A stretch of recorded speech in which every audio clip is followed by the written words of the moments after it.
Olá, estou na página do meu blog. O link do meu blog é rodrigohenry.blogspot.com.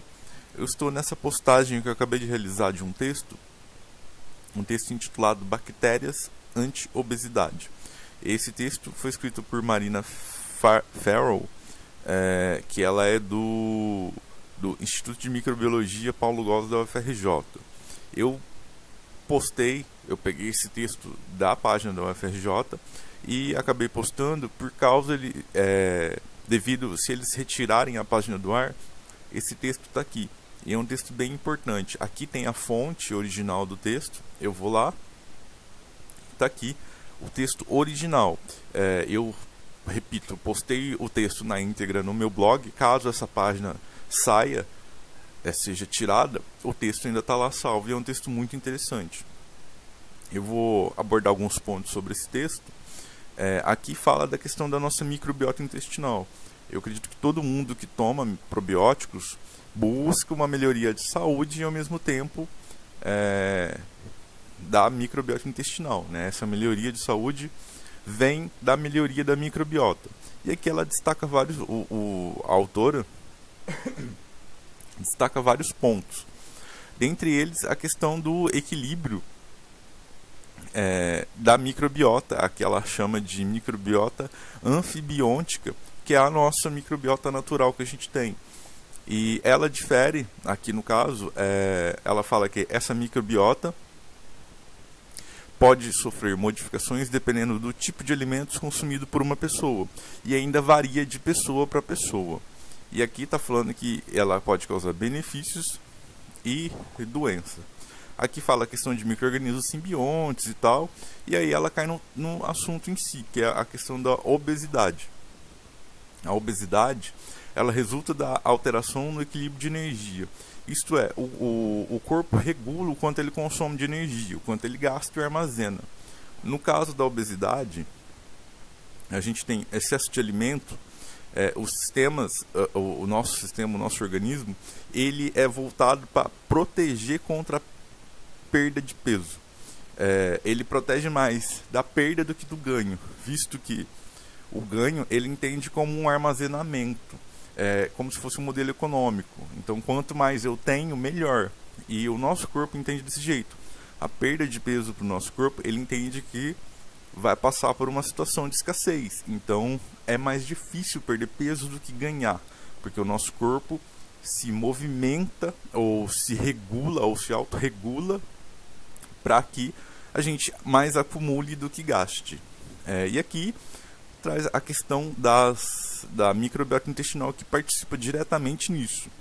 Aqui ela está falando de um experimento realizado por um francês chamado Millian e os colaboradores, no qual ele mostrou que a obesidade está associada a mudanças observadas na quantidade relativa de duas populações bacterianas dominantes no intestino, as principais, Bacteroidetes e Firmicutes. Então, a nossa microbiota humana, ela tem grandes grupos que dominam a nossa microbiota, que são os Bacteroidetes e os Firmicutes. E ele viu que a proporção desses bacteroides e dos Firmicutes tem relação com o peso. Ele fala que aqui no estudo, né, as pessoas obesas, a proporção relativa de bacteroides estava diminuída em pessoas obesas, ou seja, tem menos bacteroides do que Firmicutes, em comparação com as magras, enquanto a proporção de Firmicutes estava aumentada em pessoas obesas.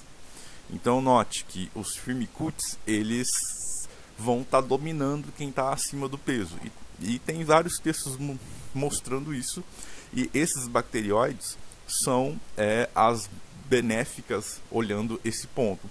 Não que os Firmicutes sejam ruins, mas eles estão associados à obesidade e outros males. Aqui ele continua o texto falando do problema da obesidade. Aqui no caso da relação, esses Firmicutes, eles produzem enzimas capazes de quebrar polissacarídeos não digeríveis normalmente pelo corpo humano. Então, ou seja, eu como um alimento, esses firmicutes vão digerir e vão me dar mais açúcar, vão quebrar, por exemplo, vão quebrar algum polissacarídeo e vai me dar mais caloria do que se fosse os bacterióides. Então, eu como um alimento, eu posso tirar um tanto de energia a mais do que uma outra pessoa, por exemplo, uma pessoa magra.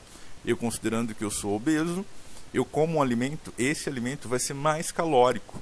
Então, e esse aumento de calorias gerado por essas bactérias vai ter vários efeitos. Aqui destaca resistência à insulina, no caso da absorção intestinal de glicose, vai aumentar essa absorção intestinal de glicose, o aumento da glicose ou da glicemia e da insulina no sangue tem impactos negativos.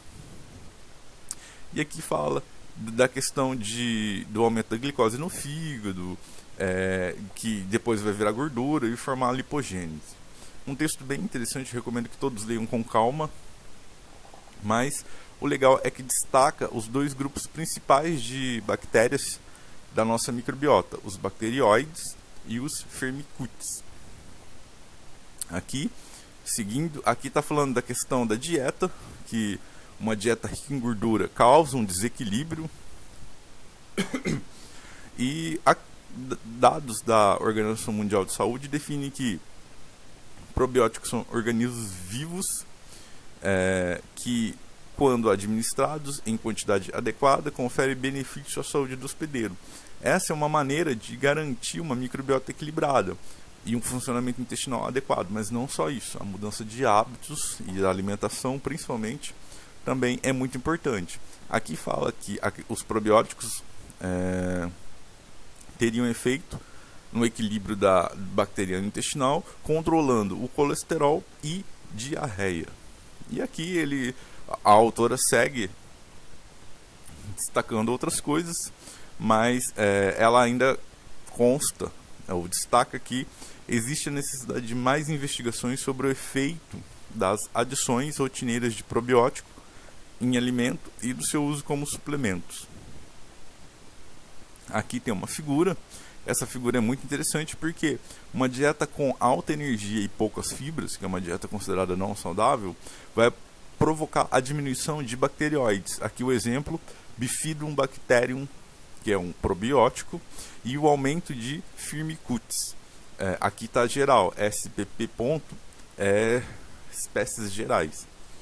E isso, o que acontece quando essa quantidade de bacterióides diminui? A gente tem um aumento da permeabilidade da nossa parede intestinal, ou seja, aumenta algumas enzimas marcadores e aumenta a quantidade, isso é importante, de endotoxinas que entram no nosso corpo, provocando aumento de lipogênese, ou seja, acúmulo de gordura, principalmente no fígado, que é a esteatose, aumento de inflamação e diminuição da sensibilidade à insulina.